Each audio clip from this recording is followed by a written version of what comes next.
Hello दोस्तों। तो इस लेक्चर में हम स्टार्ट कर रहे हैं एप्लीकेशन ऑफ डिफरेंशियल कैलकुलस। इससे पहले हमने डिफरेंशिएशन क्या होता है, जिन लोगों को डिफरेंशिएशन नहीं पता था उन लोगों के लिए कुछ बेसिक डिफरेंशिएशंस के एक्सप्रेशंस भी हमने डिस्कस किए हैं कुछ लेक्चर्स में। उसके बाद हमने डिफरेंशिएशन का मीनिंग क्या होता है, डिफरेंशिएबिलिटी, लिमिट्स, कंटिन्यूटी, ये सब डिस्कस किया है। अब हम डिस्कस करने जा रहे हैं एप्लीकेशंस ऑफ डिफरेंशियल कैलकुलस। तो एप्लीकेशंस ऑफ डिफरेंशियल कैलकुलस क्या है, जैसा कि हम समझ चुके हैं डिफरेंशिएशन जो होता है किसी फंक्शन का किसी पॉइंट पर स्लोप कितना है, मतलब रेट ऑफ चेंज कितना है, ये बताता है। तो हम ये समझ सकते हैं कि फंक्शन की नेचर कैसी होगी किसी पॉइंट पर। अगर मैं एक फंक्शन कंसीडर करके चल रहा हूं, ये एक फंक्शन है, तो हम ये कह सकते हैं फंक्शन इंक्रीज हो रहा होगा अगर, तो इसका जो टेंजेंशियल बनेगा किसी जगह पर इंक्रीज हो रहा है, तो टेंजेंशियल जो बनेगा वो इस तरह से पॉजिटिव वैल्यू के साथ आएगा टेंजेंशियल का स्लोप। और अगर ये डिक्रीज हो रहा होगा तो टेंजेंशियल जो बनाएंगे उसका स्लोप जो आएगा, क्योंकि डेल वाई डिक्रीमेंट हो रहा है इसलिए नेगेटिव, तो स्लोप नेगेटिव और स्लोप पॉजिटिव से हमें ये नेचर समझ में आ जाएगी कि फंक्शन कभी इंक्रीज हो रहा है या कभी डिक्रीज हो रहा है। तो हमें क्वेश्चंस जो पूछे जा सकते हैं वो होल रेंज के लिए पूछे जा सकते हैं, माइनस से इनफाइनाइट से इनफाइनाइट तक फंक्शन कैसा है, या किसी पर्टिकुलर रेंज में मान लो ए से लेके बी तक कैसा है, या ए से लेके सी तक कैसा है। अगर कोई पूछे ए से लेके बी तक कैसा है तो आप बोलोगे फंक्शन इंक्रीज हो रहा है, डिक्रीज नहीं हुआ ऐसे बी तक का भी।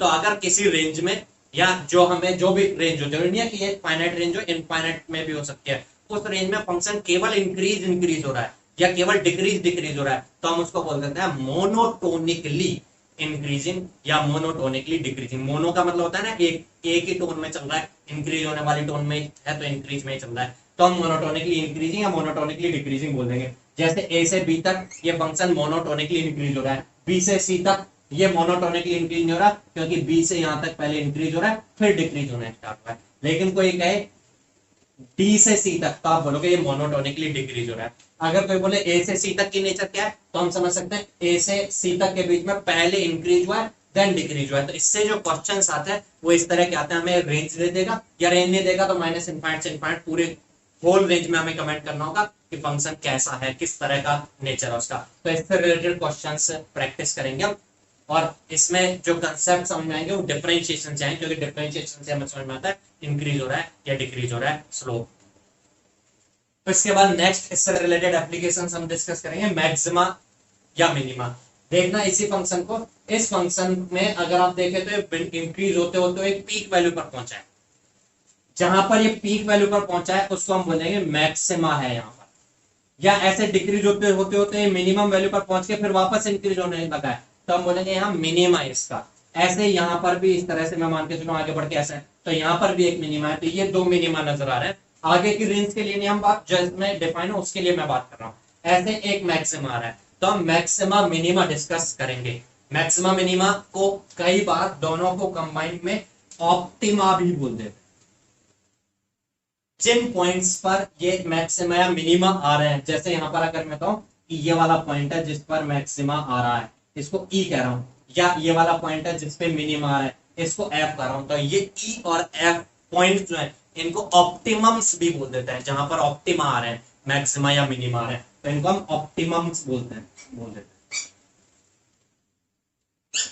ठीक है, हमें डिस्कस करना है अगर कोई function y equal to F X, ये फंक्शन है y x का फंक्शन है, y equal to F X है, तो हम अगर इस फंक्शन को देखें तो ये सिंगल वेरिएबल का फंक्शन है, केवल x पर डिपेंड कर रहा है। कभी कभी ऐसा भी हो सकता है कि कोई फंक्शन दो वेरिएबल का फंक्शन हो, जैसे कि z केवल एक x पर नहीं बल्कि x और y दो वेरिएबल्स पर डिपेंड करे। तो दो वेरिएबल के फंक्शन कैसे दिखेंगे, क्या उन्हें हम बना सकते हैं या किस तरह से नजर आएंगे, एक तो वो भी हमें सीखना है, और दो वेरिएबल के फंक्शन का मैक्सिमा मिनिमा कैसे कैलकुलेट करना है ये भी सीखना है। तो हम मैक्सिमा मिनिमा हम दो चीज में देखेंगे, सिंगल वेरिएबल फंक्शन के लिए एंड टू वेरिएबल फंक्शन के लिए। चलिए, उसके बाद हम डिस्कस करेंगे सीरीज एक्सपांशन ऑफ फंक्शन। अगर कोई function F Y equal to F X, ये y equal to F X function इस तरीके से किसी पॉइंट पर ये कंटिन्यूस है, अगर पॉइंट पर कंटिन्यूस है तो हम समझते हैं left hand limit right hand limit same होगी। अच्छा, ये ए पॉइंट है x इक्वल टू ए, इस पर जो फंक्शन होगा उसको एफ ए कह सकते हो। अब आपको फंक्शन का एक्सप्रेशन नहीं पता, आपको फंक्शन का सॉरी एक्सप्रेशन पता है, डायग्रामेटिकली नहीं पता, तो वैल्यू नहीं पता उस पर, बट एक्स इक्वल टू ए के अराउंड में लेफ्ट में जाके या राइट में जाके means X equal to A plus H, ये राइट में जाके कहोगे आप, या X equal to A minus H, ये लेफ्ट में जाके कहोगे, जहां पर एच बहुत कम हो टेंस टू जीरो, तो इसका मतलब पड़ोस से वैल्यू बोल रहे हो इसकी ये वैल्यू, या इस पड़ोस से इसकी वैल्यू की वैल्यू बोल रहे हो। हालांकि ये कंटिन्यूअस है तो सेम होता है, तो हमें सीरीज एक्सपेंशन होते हैं जिनसे इस फंक्शन a प्लस एच को in terms of f x at x equal to A कैसे रिप्रेजेंट कर सकते हैं वो हम समझेंगे। तो इसमें दो हम एक्सपेंशन सीरीज एक्सपेंशन डिस्कस करेंगे, Taylor series expansion and Laurent series expansion.